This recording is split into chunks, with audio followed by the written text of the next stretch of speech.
ان اللہ و ملائکتہ یصلون علی النبی یا ایھا الذین آمنوا صلوا علیہ وسلموا تسلیما اللہم صل علی سیدنا و مولانا محمد معدن الجود والکرم و آلہ و صحبہ وسلم۔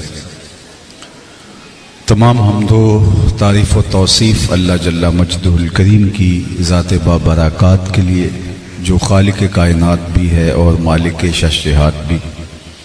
اللہ جل وعلا کی حمد و ثنا کے بعد رسول رحمت، شفیع معظم، نبی محتشم، حضور ختمی المرتبت، اللہ کے پیارے، امت کے سہارے، رب کے محبوب، دانائے غیوب، مالک رقاب امم، فخر عرب و عجم، والی کون و مکان، سیاہ لا مکان، سید انس و جاں، سرور لالا رخاں، نیر تاباں، سرنشین مہوشاں، ماہ خوباں، شہنشاہ حسینہ، تتمہ دوراں، سرخیل زہرہ جمالاں، جلوہ صبح ازل، نور ذات لم یزل، باعث تکوین عالم، فخر آدم و بنی آدم، نیر بطحا، رازدار ما اوہا، شاہد ما طغا، صاحب علم نشرہ، معصوم آمنہ احمد مجتبیٰ، حضرت محمد مصطفیٰ صلی اللہ علیہ وآلہ وسلم کی حضور ناز میں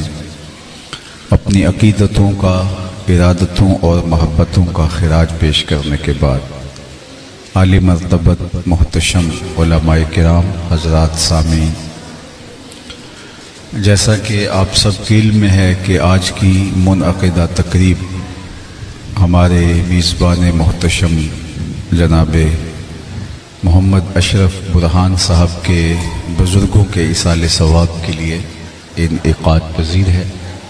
بارگاہ عزتی میں دعا ہے اللہ انہیں کروٹ کروٹ جنت کی بہاریں نصیب فرمائے، ان کی قبر کو وسیع، کشادہ، منور، خوشبودار اور ٹھنڈا کرے، اور ہم سب کو عبرت کی راہیں عطا کر کے اخروی زندگی کے لیے اچھے اعمال بجا لانے کی توفیق ارزانی فرمائے۔ اہل بیت اطہار کے حوالے سے مجھے آج کی اس نشست میں کچھ کہنے کا کہا گیا ہے، اور میں تھوڑے وقت میں اسی عنوان سے کچھ باتیں آپ کے گوش گزار کروں گا۔ اللہ تعالی میری زبان پر کلمۃ الحق جاری فرمائے۔ کتاب رحمت قرآن مجید برہان رشید میں اللہ جل شانہ نے اپنے محبوب علیہ السلام کی زبان سے ایک پیغام امت کے نام ارشاد کیا ہے، اور وہ یہ کہ اے محبوب آپ فرما دیجئے قل لا اسألکم علیہ اجرا الا المودۃ فی القربی، اے لوگوں میں تم سے تبلیغ دین کا کوئی صلہ نہیں مانگتا، تمہارے تک جو پیغام حق کا ابلاغ کیا ہے اس کا کوئی اجر طلب نہیں کرتا۔ اور حقیقت بھی یہی ہے کہ جب تبلیغ صلے اور ستائش کی آرزو سے مبرہ ہو تو پھر اثر کا جمال رکھتی ہے، ورنہ ہواؤں میں اڑتے ہوئے لفظ تتلیوں کی طرح اپنا رنگ تو جماتے ہیں لیکن من میں اترنے کے فن سے ناآشنا ہوتے ہیں۔ فارسی والے کہتے ہیں از دل خزد بر دل ریزد، جو چیز دل سے نکلتی ہے وہی دل میں اترتی ہے۔ اس لیے اللہ کے ہر پیغمبر کی تبلیغی مساعی بے لوث تھی، اور ان کا عمل، ان کا طرز حیات، ان کے رویے، ان کے شب و روز اس پر گواہ تھے، شاہد عادل تھے۔ لیکن اس کے باوجود تقریباً ہر نبی نے یہ کہا کہ اے لوگوں میں تم سے کوئی اجر، کوئی صلہ، کوئی ستائش طلب نہیں کرتا۔ میرے اور آپ کے آقا و مولا حضور ختمی المرتبت صلی اللہ علیہ وآلہ وسلم کی زندگی بالکل کھلی کتاب کی طرح ہمارے سامنے ہے، خلوص، للہیت اور تبلیغی مساعی محض اللہ کے کلموں کو بلند کرنے کے لیے۔ لیکن حضور کی زبان سے بھی یہ جملہ کہلوایا کہ اے لوگوں میں تم سے تبلیغ دین کا کوئی صلہ طلب نہیں کرتا۔ تو تمام انبیاء سے تقریباً یہ جملہ صادر ہوا، انہوں نے ارشاد کیا، اور حضور علیہ السلام کی زبان سے بھی یہ جملہ ادا ہوا، اور یہ اللہ کے حکم سے، تاکہ تبلیغی مسائی مؤثر ہوں۔ جب صلے اور ستائش کی آرزو تبلیغ کے ساتھ جڑ جاتی ہے تو پھر بہت سارا اثر ختم ہو جاتا ہے، وہی سلسلہ منقطع ہو جاتا ہے۔ اس لیے اس باب کو بہت خالص رکھنے کی ضرورت ہوتی ہے۔ ہمارے سامنے حضرت موسیٰ علیہ السلام کی مثال موجود ہے کہ جب اس کو ایک خواب آیا اور اس نے معبرین سے پوچھا کہ میں نے اس طرح کا ایک خواب دیکھا ہے جو پریشان کن ہے میرے لیے، تو اس نے کہا، معبرین نے کہا کہ تیری راجدھانی میں ایک بچہ پیدا ہونے والا ہے جو تیرے تخت و تاج کو الٹ کے رکھ دے گا۔ تکبر اور رعونت سے بھرا ہوا فرعون بولا کہ میں وہ بچہ پیدا ہی نہیں ہونے دوں گا۔ 70,000 بچے قتل کروا دیے، 90,000 حمل گروا دیے۔ پھر لوگوں نے کہا کہ اس طرح تو نسل ہی مفقود ہو جائے گی۔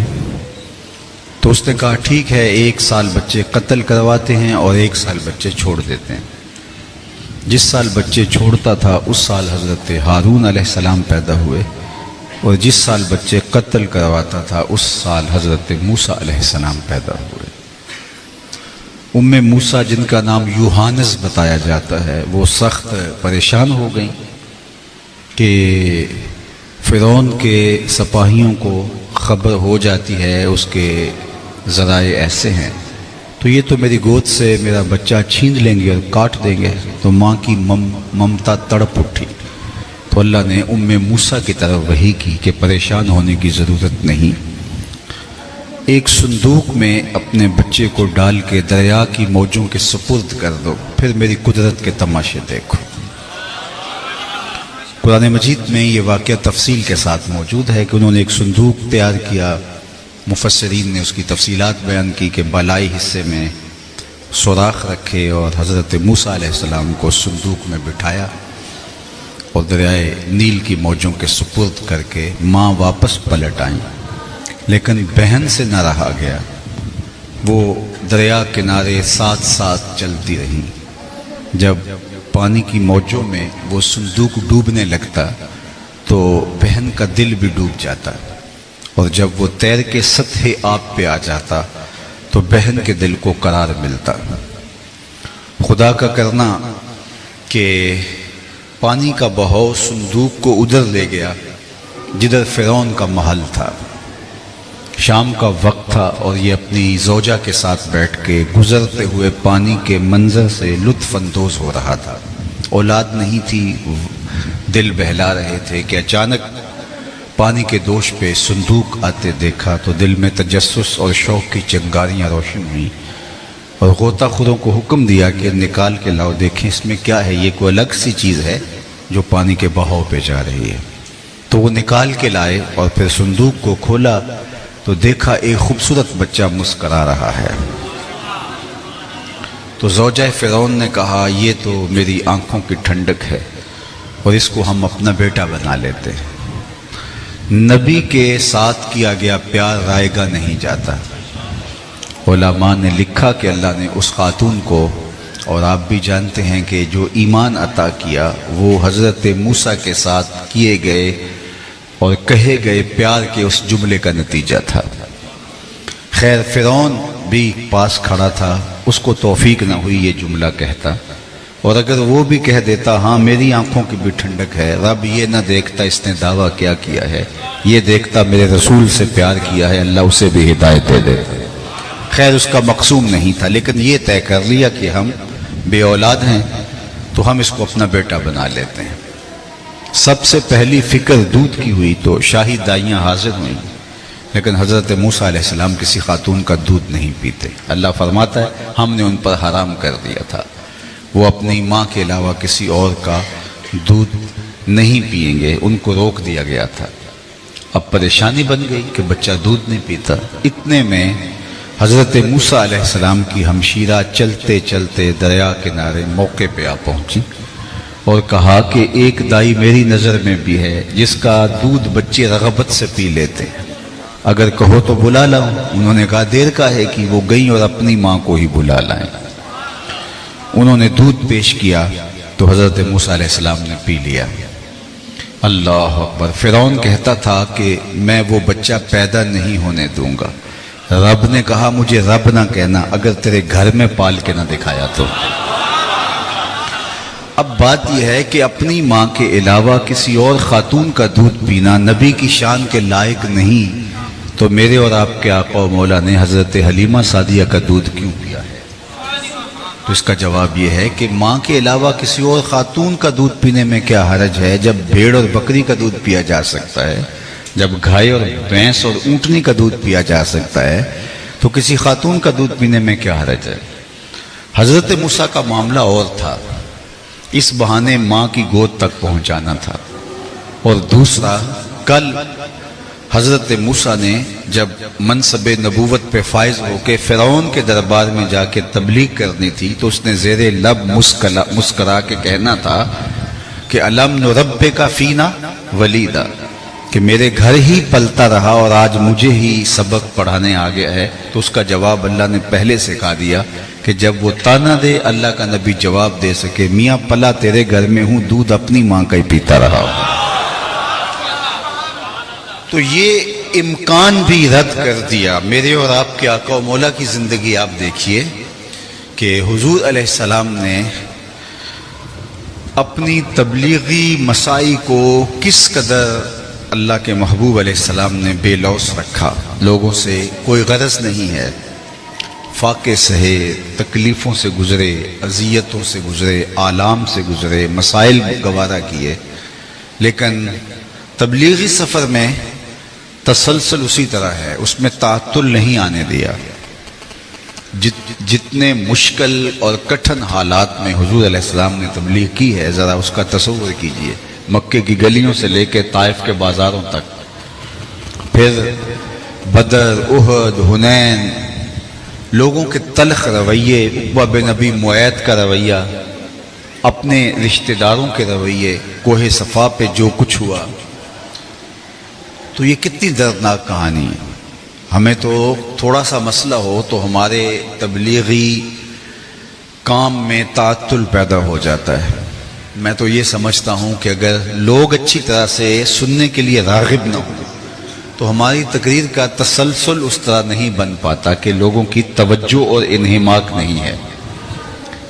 لیکن ذرا دیکھیے ان زوات کی زندگیاں۔ حضرت نوح علیہ السلام تبلیغ کرنے جا رہے ہیں تو لوگوں نے کانوں میں انگلیاں ٹھونس لی ہیں، اے نوح تیری بات نہیں سنیں گے۔ مجھے بتائیے کتنا تلخ رویہ ہے لوگوں کا۔ بات تو سننی چاہیے لیکن کانوں میں انگلیاں ٹھونس لیتے ہیں۔ اللہ کا نبی رک جاتا، اچھا کبھی تو تھک کے نکالو گے، جب نکالو گے تب سنا کے جاؤں گا۔ اللہ اکبر۔ تو کتنی مشکل، کتنی مشقت، کتنا کچھ۔ ام المومنین سیدہ عائشہ رضی اللہ تعالیٰ عنہ فرماتی ہیں کہ میں نے ایک دن حضور سے کہا کہ حضور کیا احد کے دن سے سخت دن بھی زندگی میں کبھی آیا؟ جب 70 لاشیں پڑے ہوئے تھے، حضور کے چچا حضرت امیر حمزہ کا مسئلہ کر دیا، ناک کان کاٹ دیے گئے، حضور کے سر انور پہ سفید رنگ کی پٹی بندھی ہے، آنکھوں میں آنسو ہیں اور بار بار کہتے ہیں ما فعل امی، میرے چچا کی کہانی سناؤ۔ تو یہ دردناک صورتحال تھی۔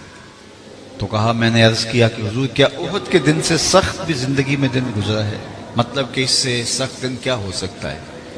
تو آقا کریم نے فرمایا، ہاں عائشہ، جب طائف کے بازاروں میں تیری قوم نے مجھے ہو کے مخاطبت کرنا تو آسان ہے، جو راستے میں گڑھے کھود دیں، کانٹے بکھیر دیں، اوجریاں ڈال دیں، پھر انہی کو تبلیغ کرنا اور دل سوزی کے ساتھ تبلیغ کرنا، یہ تماشائی لبے بام نہیں ہے، یہ پیغمبروں کے حوصلے ہوتے ہیں۔ لا اسألکم علیہ اجرا، میں اس پر تم سے کوئی اجر نہیں مانگتا۔ لیکن پھر فرمایا الا المودۃ فی القربى، ہاں میں ایک چیز کا تم سے مطالبہ ضرور کرتا ہوں کہ قربا سے تم نے مودت، محبت کرنی ہے۔ قربا کے من جملہ مفاہیم میں ایک مفہوم حضور کی کے قرابت دار ہیں، حضور کی اطرت ہے، حضور کی آل ہے۔ کہا اے لوگو، میں تمہارے تک جو پیغام پہنچایا، تمہیں دین دیا، تم سننا نہیں چاہتے تھے، پھر بھی تمہارے تک پہنچ کے تمہیں دین پہنچایا۔ مکے کی گلیوں میں، طائف کے بازاروں میں، عکاظ کے میلے میں، سین حرم میں، عبداللہ ابن جدعان کے گھر کے پاس، کوہ صفا پہ، جبل ابو قبیس کے دامن میں، کہاں کہاں پہنچ کر کے تمہارے تک پیغام حق کا ابلاغ کیا۔ اس پر کوئی اجر نہیں مانگتا، لیکن ایک چیز کا تم سے مطالبہ ہے کہ میرے قرابت داروں سے تم نے محبت کر دی۔ اگر آپ میری بات پر پوری طرح سے توجہ دے رہے ہیں تو کیا قرابت داروں سے محبت اجر کی صورت تو نہیں بن رہی؟ جب محبت مانگ لی تو پھر کوئی چیز تو پیچھے نہیں رہی، تو جب کچھ نہیں مانگا تو پھر قرابت داروں سے محبت کیوں طلب کی گئی؟ یہ کہ اجر کی شکل بن سکتی ہے؟ تو اس کا جواب یہ ہے کہ قربا سے محبت، قربا کی ضرورت اور نبی کی ضرورت نہیں ہے، قربا سے محبت امت کی ضرورت ہے۔ اگر وہ حضور کے قرابت داروں سے محبت کرتے ہیں تو ان کے دین کی حفاظت ہوتی ہے۔ حضرت زید بن ارقم رضی اللہ تعالی عنہ سے مروی معروف روایت صحیح مسلم اور دیگر کتب حدیث میں موجود ہے کہ آقا کریم علیہ السلام نے فرمایا انا تارکن فیکم الثقلین، میں تمہارے اندر دو بھاری چیزیں چھوڑ کے جا رہا ہوں، تمہیں لاوارث نہیں چھوڑ کے جا رہا کہ میرے بعد تم بھٹکتے رہو، بہکتے رہو، تمہارا کوئی پرسان حال نہ ہو، تمہارے لیے ہدایت کے جو چشمے ہیں وہ سوکھ جائیں، ایسا نہیں ہے۔ میں دو بھاری اور وزنی چیزیں تمہارے اندر چھوڑ کے جا رہا ہوں، اگر تم ان کو مضبوطی سے پکڑ لو لن تدلوا بعدی، تو میرے بعد تم کبھی بھی گمراہ نہیں ہو۔ پہلی چیز کتاب اللہ فیہ الہدی والنور فخذوا بکتاب اللہ واستمسکوا بہ، ایک اللہ کی کتاب، اس کو مضبوطی سے پکڑ لو، اس کتاب سے وابستہ ہو جاؤ گے تو کبھی بھی گمراہ نہیں ہوگے۔ یہ آسمان سے زمین کی طرف اللہ کی لٹکتی ہوئی رسی، یہ حبل اللہ الممدود، یہ آسمان سے زمین کی طرف اللہ کی لٹکتی ہوئی رسی ہے۔ اس کتاب سے جڑ جاؤ گے تو تم کبھی بھی گمراہ نہیں ہوگے۔ یہ تمہاری ہدایت کی ضامن ہے کتاب، اس سے وابستگی، اس سے دل بستگی، اس سے تعلق خاطر، اس کی تعلیمات اور تقاضوں پہ عمل پیدا ہونا تمہاری حفاظت اور تمہارے ایمان کی مضبوطی اور تمہاری ہدایت کا سبب ہوگی۔ اس لیے مضبوطی سے اس کتاب کو پکڑ لو۔ وَإِطْرَتِي اہل بیتی، اور میری اطرت اہل بیت، بلکہ فرمایا اذکرکم اللہ فی اہل بیتی، میں اپنے اہل بیت کے بارے تمہیں تذکیر کرتا ہوں، اللہ سے ڈراتا ہوں۔ اور 3 مرتبہ کہا، کسی چیز کی اہمیت کے لیے بار بار تکرار کیا جاتا ہے، تو اللہ کے محبوب جانتے تھے کہ بعد میں آنے والے زمانے میں کیا حالات ہوں گے، تو اس لیے حضور علیہ السلام نے 3 مرتبہ تاکیداً ارشاد فرمایا اذکرکم اللہ فی اہل بیتی، اذکرکم اللہ فی اہل بیتی، اذکرکم اللہ فی اہل بیتی، میں اپنے اہل بیت کے بارے میں تمہیں اللہ سے ڈراتا ہوں کہ ان کے معاملے میں کوتاہی کا ارتکاب نہ کرنا۔ اب 2 چیزیں مضبوطی کے ساتھ تھامنے کے نتیجے میں تم ہدایت پہ گامزن ہوگے اور تم گمراہ نہیں ہوگے۔ لن تدلوا بعدی ابدا، میرے بعد تم کبھی جو ہے وہ گمراہ نہیں ہوگے۔ کیا کتاب کافی نہیں تھی کہ اہل بیت کے دامن کو بھی مضبوطی سے پکڑنے کی تلقین کی گئی؟ قرآن تو ہر ضرورت کا کفیل ہے، ہر درد کا مداوا ہے، ہر دکھ کا علاج ہے، ہر مشکل کا حل ہے، ہر اذیت سے نکالنے والی پاکیزہ کتاب ہے، مکمل، کامل اور اکمل نصاب حیات ہے۔ اس کتاب کے ہوتے ہوئے ہمیں کیا ضرورت رہ جاتی ہے کہ کسی اور کی دہلیز پہ جائیں؟ فَبِأَيِّ حَدِيثٍ بَعْدَهُ يُؤْمِنُونَ، یہ تو کامل ہے اور اکمل ہے۔ حضرت جنید بغدادی نے اپنے مرید کو ایک صندوق دیا اور کہا بیٹا جاؤ اس کو دریائے دجلہ میں پھینک آؤ اور سنو کہ اس کو کھول کے نہیں دیکھنا کہ اس کے اندر ہے کیا۔ مرید نے صندوق سر پہ اٹھایا اور دریائے دجلہ کے کنارے پہنچا اور شیخ کے حکم کے مطابق دریا میں اس صندوق کو پھینک دیا۔ جب صندوق کو پھینکا تو کیا منظر دیکھتا ہے کہ پانی نے راستے چھوڑ دیے اور پوری عقیدت کے ساتھ، پروٹوکول کے ساتھ صندوق کو اپنی آغوش میں سمیٹا۔ واپس آیا اور شیخ سے کہا اگر یہ منظر میری آنکھیں نہ دیکھتی تو کبھی سوال بھی نہ کرتا، لیکن مجھے بتایا جائے اس صندوق میں کیا تھا۔ جس کے لیے پانی نے بھی راہیں دی، اور اگر وہ اتنی ہی کوئی بابرکت شے تھی تو آپ نے پھینکوا کیوں دی؟ یہ ایک مسئلہ ہے جو حل نہیں ہو رہا۔ تو شیخ کہنے لگے بیٹا تم نے دیکھ لیا ہے ایسا منظر، تو اب جب تک بتاؤں گا نہیں تمہیں تسکین نہیں ملے گی۔ سنو، میں نے 12 سال کی محنت شاقہ سے ایک کتاب تحریر کی تصوف کے رموز اور غوامض اور اسرار پر، پھر 12 سال اس کی نوک پلک سنوارتا رہا کہ اس کا کوئی جملہ شریعت بیضا کی مطابقت میں ہو، مطابقت سے ہٹ کے نہ ہو۔ پھر 12 سال سوچتا رہا کہ اس کتاب کو لوگوں تک پہنچاؤں کہ نہ پہنچاؤں۔ آج 36 برس بیت گئے، میں نے سوچا ہے قرآن کے ہوتے ہوئے لوگوں کو جنید کی کسی کتاب کی ضرورت نہیں ہے، جو تم پھینک کے آئے ہو وہ میری 36 برس کی کمائی ہے، قرآن اتنا کافی ہے۔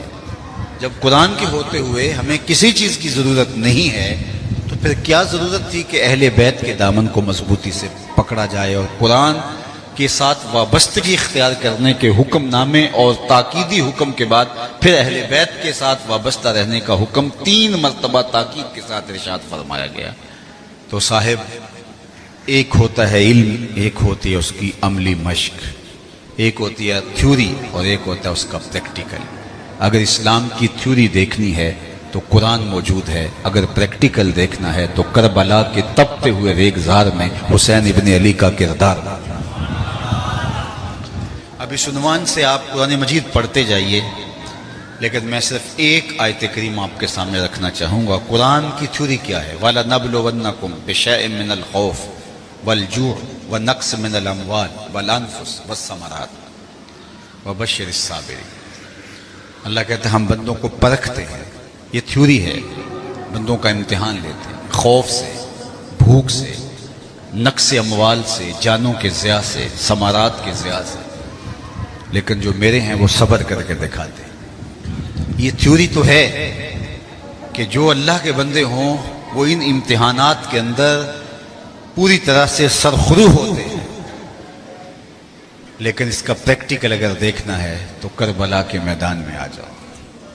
اللہ نے بندوں کے امتحان لیے ہیں، بھوک سے بھی لیے ہیں۔ حضرت امام فخر الدین رازی نے تفسیر کبیر میں لکھا ہے کہ مکے سے لے کر طائف تک 70 ایسے نبیوں کی قبریں ہیں جن کی وفات صرف بھوک کی وجہ سے ہوئی۔ راہ خدا کے اندر انہوں نے اپنی جانیں دی، چلتے چلتے راستے میں لوگوں نے بھوک کے امتحان دیے، لوگوں نے ثمرات کے امتحان دیے۔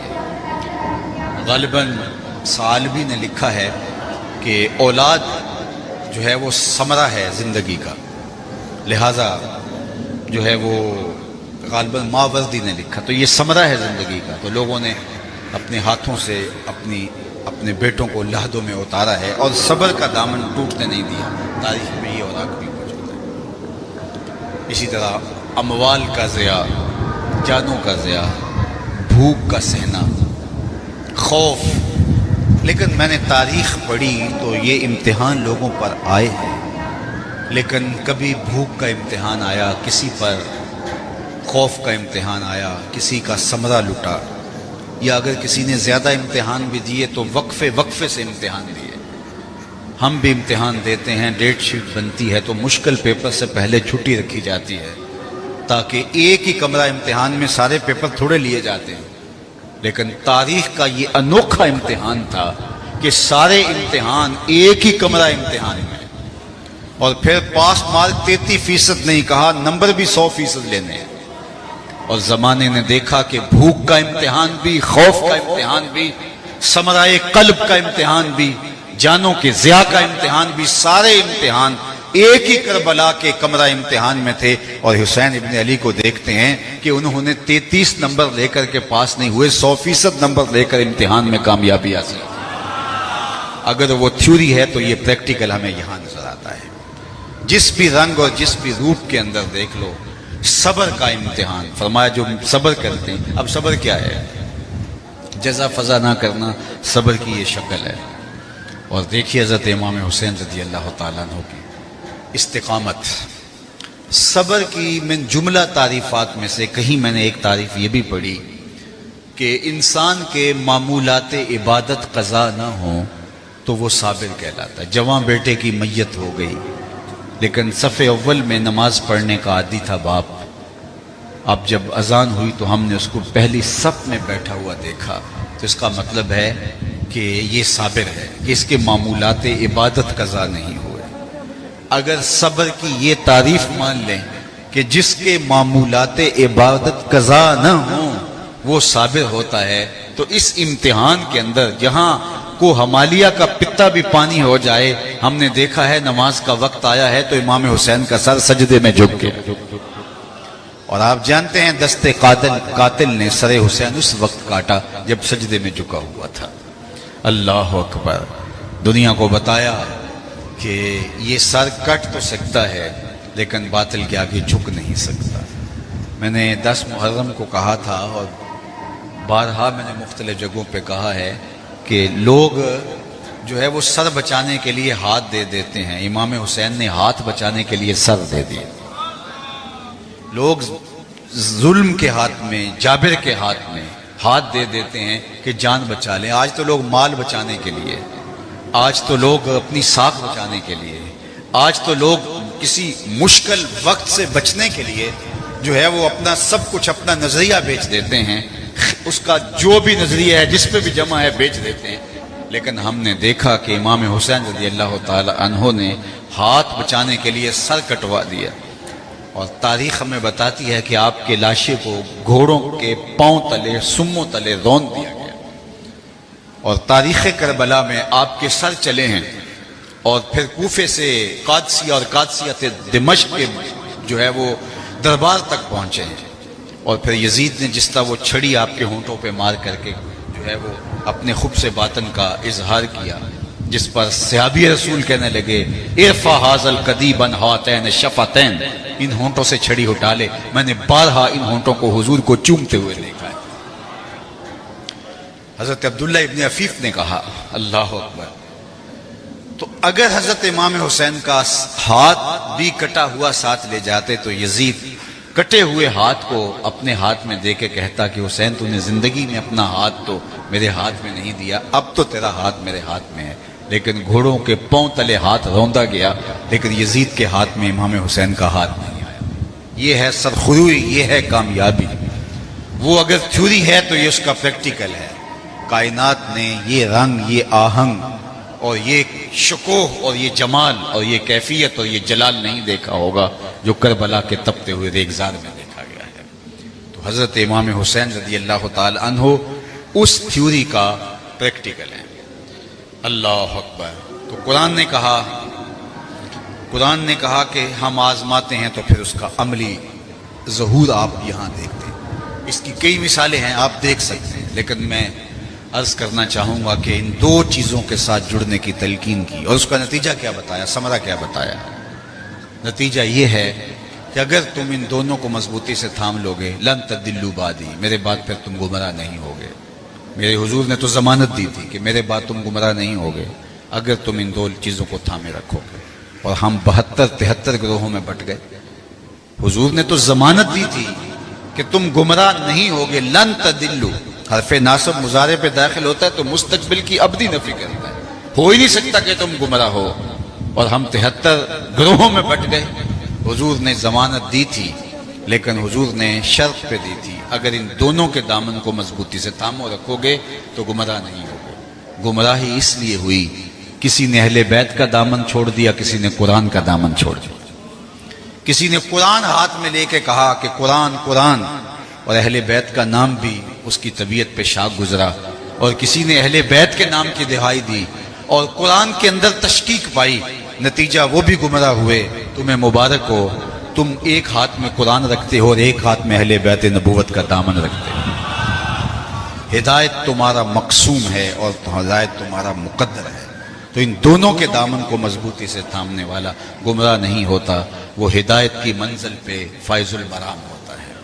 تو ہم نے اہل بیت کے دامن کو مضبوطی سے تھامنا ہے اور قرآن کے دامن کو مضبوطی سے تھامنا ہے۔ اہل بیت کے دامن کو تھامنے کا یہ مفہوم بھی قطعاً نہیں ہے کہ رسول کریم صلی اللہ علیہ وآلہ وسلم کے اس اصحاب کے لیے دلوں میں بغض پلنے لگے اور یہ اہل بیت کی محبت کا لازمہ بن جائے۔ نہیں، ایسا نہیں ہے۔ ہم حضور کے اصحاب سے بھی پیار کرتے ہیں اور حضور کی اطرت سے بھی پیار کرتے ہیں۔ اللہ کے محبوب علیہ السلام نے ہمارے لیے یہ ہدایت کے معیارات مقرر کیے ہیں. اصحابک النجوم فبأیہم اقتدیتم اہتدیتم. میرے اصحاب ستاروں کی مانند ہے، تم جس کے پیچھے چلو گے منزل مراد تک پہنچ جاؤ گے. اور دوسری جانب فرمایا کہ میرے اہل بیت کی مثال حضرت نوح علیہ السلام کی کشتی کی ہے. من راکبہ فیہا نجا ومن تخلف عنہا ہلاکا. جو پیچھے رہ گیا وہ ہلاک ہو جائے گا، جو اس محبت کی کشتی پہ سوار ہو گیا وہ کامیاب اور بامراد ہوگا. ساحل مراد تک پہنچنے کے لیے کشتی پر سوار ہونا پڑے گا اور ستاروں پہ نگاہیں جمانا پڑیں گی. اور جو ستاروں کو چھوڑتا ہے اس کے بازو شل ہو جائیں گے، کتنی دیر تک وہ تیر سکتا ہے. اور جو کشتی کو جو ہے وہ کشتی کو چھوڑتا اس کے بازو شل ہو جائیں گے، وہ تو تیر نہیں سکتا، کسی منجھدار میں ڈوب جائے گا. اور جو کشتی پہ تو بیٹھ جاتا ہے، ستاروں سے نظر ہٹا لیتا ہے تو وہاں گردشوں میں گھومتا رہے گا، ساحل مراد اس کا مقدر نہیں ہوگا. اس لیے ہمیں اہل بیت کے دامن کو بھی اور اصحاب پیمبر کے دامن کو بھی، قرآن کے دامن کو بھی اور اہل بیت رسول کے دامن کو بھی پوری مضبوطی کے ساتھ تھامنا ہوگا. ان کی آپس میں منافات نہیں ہے. آج جو کلچر تہذیب ہمارے ہاں شروع ہو گیا ہے، ماضی میں تو یہ نہیں تھا. اگر میں اصحاب رسول کا نام لیں تو کچھ لوگ چیز بجبی ہو جائیں، اور اگر میں اطرت پیمبر کا ذکر کروں تو طبیعتوں کے اندر جو ہے وہ گھٹن پیدا ہونے لگ جائے اور ایک عجیب کیفیت ہو جائے. یہ تو ماضی میں ہماری تاریخ نہیں تھی. تو کہ نشہ ناسی خفی راز جلی ہوشیار باش، اے گرفتار ابو بکر و علی ہوشیار باش. اقبال نے کہا تھا کہ تو خفی اور جلی کو نہیں جانتا، اور اے گرفتار ابو بکر و علی ہوشیار باش، یہ تیرے ساتھ ایک چال چلی گئی ہے اور تجھے تقسیم در تقسیم کے عمل سے گزارا جا رہا ہے. دین ایک پورا پیکج ہے اور اس میں سب کچھ موجود ہے، تو یہ نہیں ہو سکتا کہ کسی پہلو کو ترک کر دیا جائے اور کسی پہلو کو جو ہے وہ اس پہلو کو بیان کرنے کا مطلب دوسرے کو ترک کرنا اور دوسرے کو بیان کرنے کا مطلب پہلے کو ترک کرنا. اللہ تعالی ہمیں اطرت پیمبر حضور علیہ الصلوۃ والسلام کے اصحاب، آقا کریم کی ازواج، حضور کے ساتھ منسوب ہر شے کے احترام کی توفیق دے. اطرت تو حضور علیہ الصلوۃ والسلام کے جگر کا ٹکڑا ہے. محبت تو اس بات کا تقاضا کرتی ہے کہ محبوب کی گلی کے کتے کی بھی تعظیم کی جائے. پائے سگ بوسیدہ مجنو خلق گفتائی چسود، گفتئی سگ گاہے گاہے کوئے لیلا رفتہ بود. رومی کہتے کسی نے مجنو کو دیکھا کتے کے پاؤں چوم رہا ہے، تو اس نے کہا انسان ہو کے کتے کے پاؤں کو چوم رہا ہے؟ تو اس نے کہا تم نہیں جانتے یہ کتا کبھی کبھی لیلا کے کوچے سے گزرتا ہے. جو یار کی گلی سے کبھی کبھی گزرے وہ تو اس قابل ہوتا ہے اس کے پاؤں چومے جائیں، تو کوچہ حبیب کا اپنا عالم کیا ہوگا. جو کوچہ حبیب سے کبھی کبھی گزرے، عارضی نسبت ہو، اس کے تو پاؤں چومے جائیں. اور جو حضور علیہ السلام کے کندھوں پہ کھیلنے والا حسین ہے، اس کی عظمتوں کا عالم کیا ہوگا، ان کی رفتوں کا عالم کیا ہوگا. جن کو حضور نے جگر کا ٹکڑا قرار دیا ہے، ان کی عظمتوں کا عالم کیا ہوگا. تو اللہ جل شانہ ہمیں ہدایت کی راہوں پہ گامزن رکھے اور اپنی پناہوں کا حصار دے. اور میں آخر میں دعا گو ہوں آج ان بزرگوں کے لیے جن کے لیے آج دعا کے لیے آپ جمع ہوئے ہیں. ماں باپ کے حق ان کے مرنے کے بعد ختم نہیں ہو جاتے، بلکہ ایک حدیث میں آتا ہے 4 حق ایسے ہیں جو اولاد کے ذمے مرنے کے بعد بھی باقی رہتے ہیں. ان میں سب سے پہلا حق جو ہے الصلاۃ علیہما، ان پر جنازہ پڑھنا ہے. یہ ماں باپ کا پہلا حق ہے جو اولاد کے ذمے انتقال کے بعد واجب الادا ہوتا ہے. اور خوش نصیب ہیں وہ والدین جو اپنی اولاد، جن کی اولاد ان کا جنازہ پڑھنے کی صلاحیت رکھتی ہے. ورنہ کتنے لوگ ہیں جو اپنے ماں باپ کا جنازہ بھی نہیں پڑھ پاتے. میں کتنے لوگوں کو جانتا ہوں جنہوں نے حقیقی ماں کا جنازہ نہیں پڑھا، اپنے حقیقی باپ کا جنازہ نہیں پڑھا. آپ کہیں گے بیرون ملک ہوں گے، نہیں، موجود تھے، قبرستان میں بھی گئے لیکن کھڑے رہے، جنازہ نہیں پڑھا. ایسے لوگوں کو آپ بھی جانتے ہیں. یہ وہ لوگ ہیں جنہیں جنازہ آتا نہیں ہوتا اور وہ صف میں کھڑے رہتے ہیں اور جنازہ نہیں پڑھ پاتے اس لیے کہ آتا ہی نہیں ہے. اور مجھے بتاؤ کہ اس بیٹے سے بڑا بد نصیب کوئی ہو سکتا ہے جو اپنی حقیقی ماں کا جنازہ پڑھ نہ سکے، اپنے باپ کا جنازہ نہ پڑھ سکے. اور والدین کتنے محروم ہیں کہ ان کی اولاد ان کا جنازہ نہیں پڑھتی. جس خلوص کے ساتھ اولاد جنازہ پڑھ سکتی ہے کوئی اور پڑھ سکتا ہے، لیکن وہ کھڑے ہیں ہاتھ باندھے کیونکہ جنازہ آتا ہی نہیں ہے. اس لیے یہ پہلا حق تھا ماں باپ کا جو انتقال کے بعد واجب الادا تھا. لیکن ادا نہ کر پائے. اور وہ خوش قسمت ماں باپ کے جن کی اولاد خود جنازہ پڑھانے کی صلاحیت رکھتی ہے، کتنی اللہ نے ان کو سعادت عطا کی ہے. دوسرا حق ماں باپ کا انتقال کے بعد استغفار لہما، ان کے لیے بخشش کی دعا کرنا. ماں باپ کو زندگی کے اندر خوش کرنے کے، ان کو راضی کرنے کے، ان کی خدمت بجا لانے کے سینکڑوں طریقے ہوتے ہیں، لیکن انتقال کے بعد اب وہ سارے موقوف ہو گئے. نہ پاؤں دبا سکتے ہیں، نہ انواع و اقسام کی چیزیں پیش کر کے ان کی خوشنودی حاصل کر سکتے ہیں، نہ ان کی طبع کے مطابق گفتگو کر کے ان کو آسودگی دے سکتے ہیں. اب وہ سارے سلسلے منقطع ہو گئے، لیکن ان کے لیے دعا کا دروازہ بند نہیں ہوا. جس طرح ماں باپ کی دعا اولاد کے لیے قبول ہوتی ہے، اس طرح اولاد کی دعا ماں باپ کے لیے قبول ہوتی ہے. اور میں نے کتب تصوف میں پڑھا ہے، ایک حدیث پاک اس کی تائید میں بھی مل گئی، جو شخص اپنے والدین کے لیے روزانہ اہتمام سے دعا کرے، ساری زندگی اس کے رزق میں بے برکتی نہیں آ سکتی. اہتمام سے روز دعا کرے. اور دوسرا، میں سمجھتا ہوں کہ جو اولاد نوازی ہے وہ اہتمام سے دعا نہ بھی کر پائے تو دن میں کتنی مرتبہ کہے گی ربنا اغفر لی ولوالدی، اللہ مجھے بھی بخش دے، میرے ماں باپ کی بھی مغفرت فرما. ایک شخص کے 4 بیٹے ہیں، 4 بیٹیاں ہیں، تو وہ روزانہ دعا کرے ربنا اغفر لی ولوالدی. ایک دن میں کتنی مرتبہ نماز اور کتنی مرتبہ اس میں تشہد. تو خوش نصیب ہیں وہ والدین جنہوں نے اپنی اولاد کو دین دیا، تو ان کے لیے دعاؤں کا سلسلہ موقوف نہیں ہوتا. حضرت ابو ہریرہ رضی اللہ تعالیٰ عنہ کثرت کے ساتھ ایک دعا مانگا کرتے تھے، اللہم اغفر لابی ہریرہ ولأمی ولمن استغفر لہما.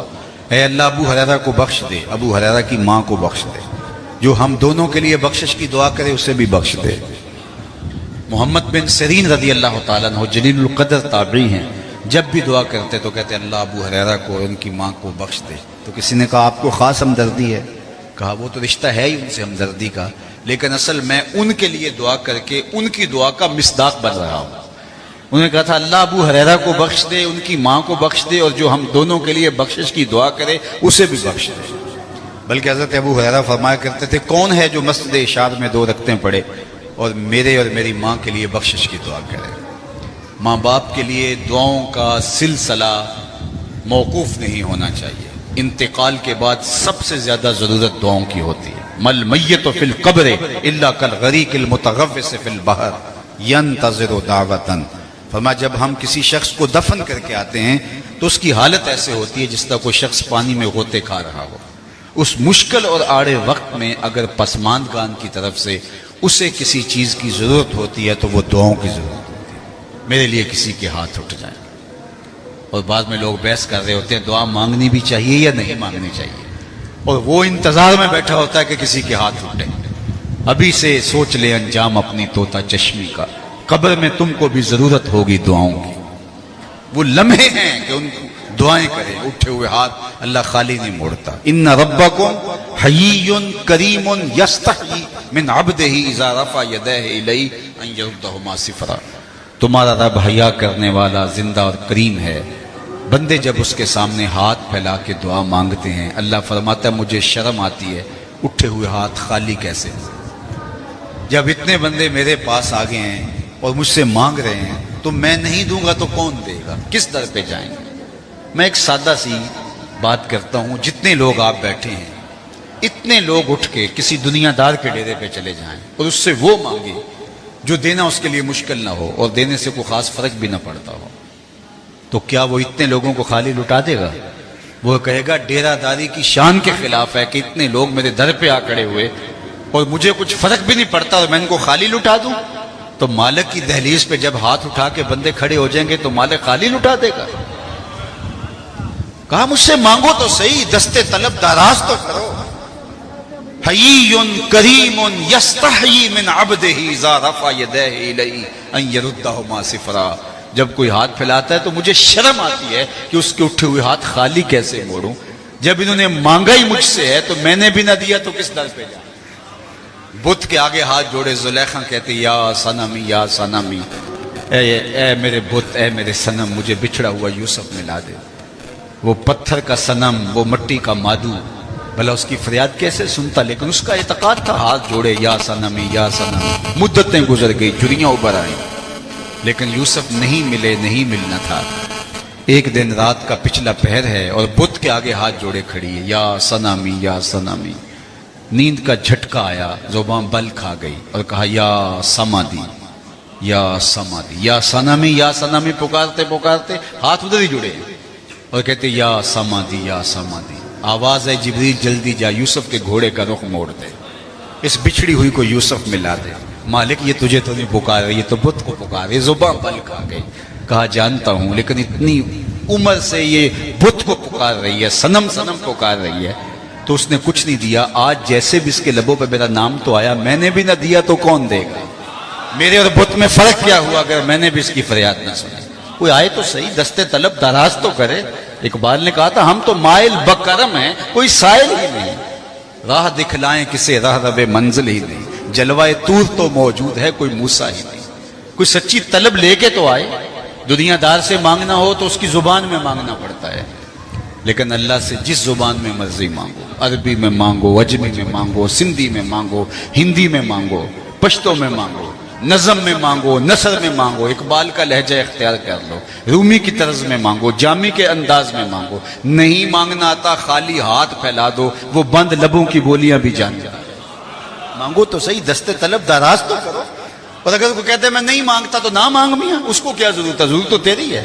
کل ما یعبؤ بکم ربی لولا دعاؤکم، اے محبوب فرما دو اگر تم نہیں پکارو گے تو وہ بھی پرواہ نہیں کرے گا۔ ضرورت تمہاری ہے، تم متکبر بنے کھڑے ہو تو کوئی بات نہیں ہے، اس کو بھی پرواہ نہیں ہے، لیکن جھولی پھیلاتے رہو گے وہ جھولیاں بھرتا رہے گا، اس کے خزانوں میں کوئی کمی نہیں ہے۔ تو آؤ تو صحیح، اس کے دروازے پہ آؤ۔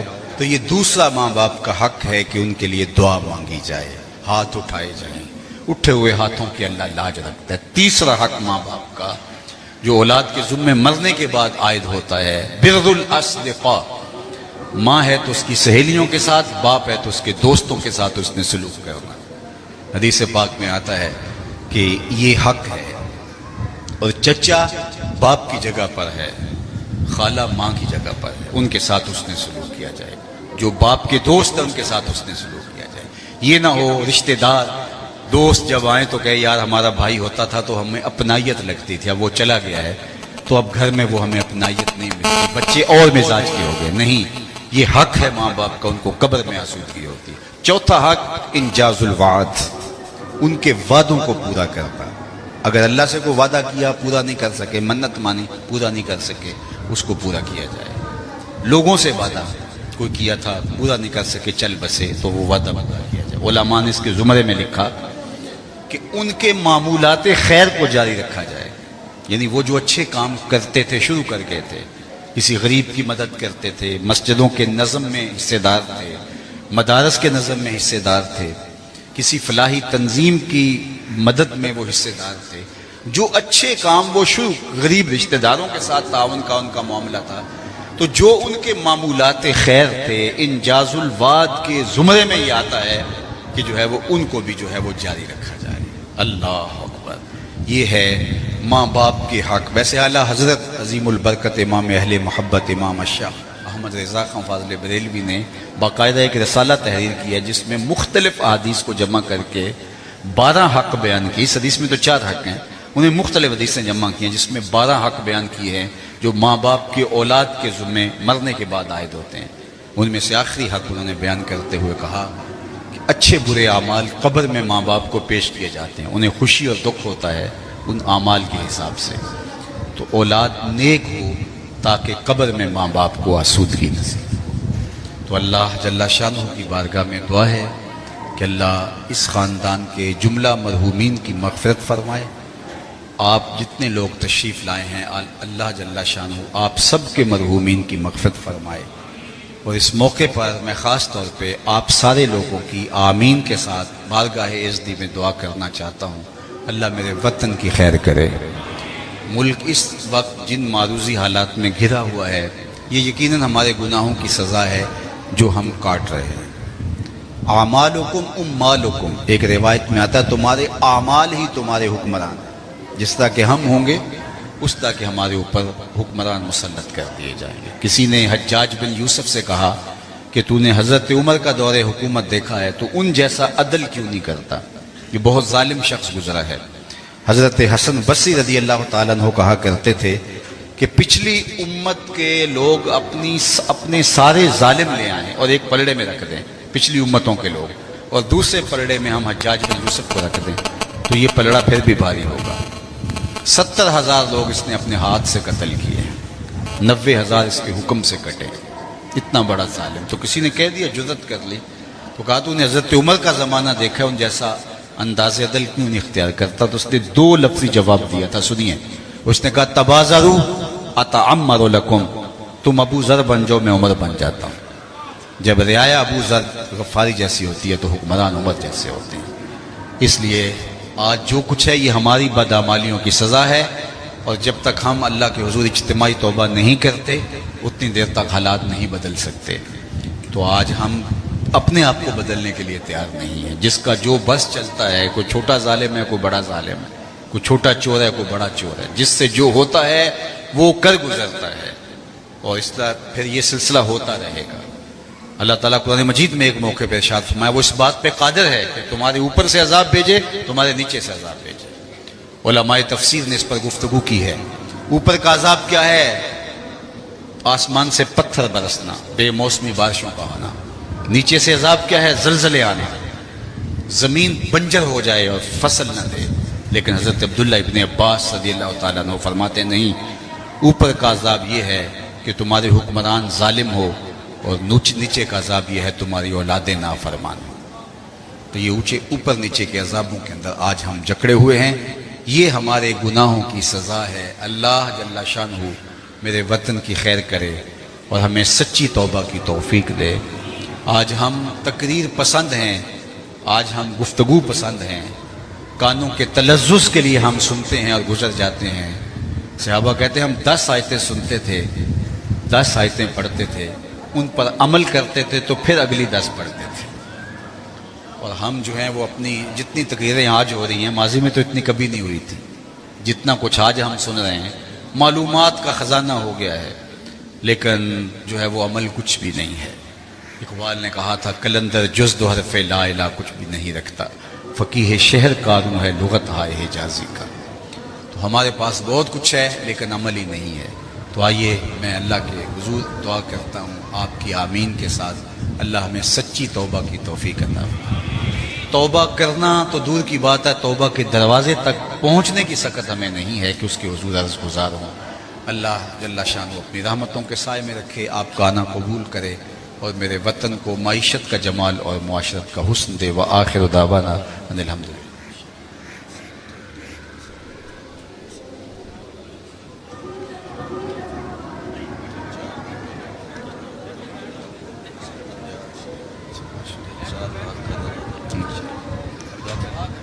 اللہم صلی علی سیدنا و مولانا محمد معدن الجود والکرم وآلہ وصحبہ وسلم۔ اللہ اٹھے ہوئے ہاتھ کبھی خالی نہ موڑے جائیں اور پھیلی ہوئی جھولیاں رحمتوں سے بھر دی جائیں۔ جتنے لوگ آئے ہیں سب کو خیر عطا فرما۔ بالخصوص برہان فیملی کے لیے اللہ کی بارگاہ میں دعا ہے کہ اللہ ان کو اپنی پناہ عطا کر دے، بالخصوص جملہ مرحومین کی مغفرت فرما دے۔ اللہ ان کی قبروں کو وسیع، کشادہ، منور، خوشبودار اور ٹھنڈا فرما دے۔ جتنے لوگ آئے ہیں اللہ سب کے گھروں میں واپس جانے سے پہلے برکتیں بھیج دے اور اپنی پناہوں کا حصار نصیب فرما دے۔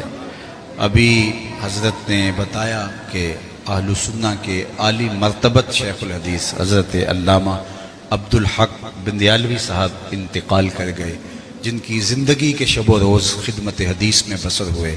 آپ سارے لوگوں کی پرخلوص آمین کے ساتھ بارگاہ عزدی میں دعا ہے اللہ ان کی قبر کو پر نور فرما، ان کی خدمات دینیہ اور مسائی جمیلہ اپنی بارگاہ میں قبول فرما، اور ان کے پسماندگان کو توفیق صبر عطا کر دے۔ جتنے لوگ اللہ موجود ہیں سب کی خیر عطا فرما۔ میرے وطن کو امن کے سویرے عطا کر دے، یہاں دہشت گردی کے سلگتے علاؤ ٹھنڈے کر کے امن کی بہاریں پیدا کر دے، معیشت کا جمال، معاشرت کا حسن عطا کر دے۔ نیک، صالح، پاکیزہ، اہل حکمران اللہ اس وطن کا مقسوم کر دے۔ اللہ ہمارے گناہوں کو معاف کر دے، سچے دل سے توبہ کی توفیق عطا کر دے۔ وصلی اللہ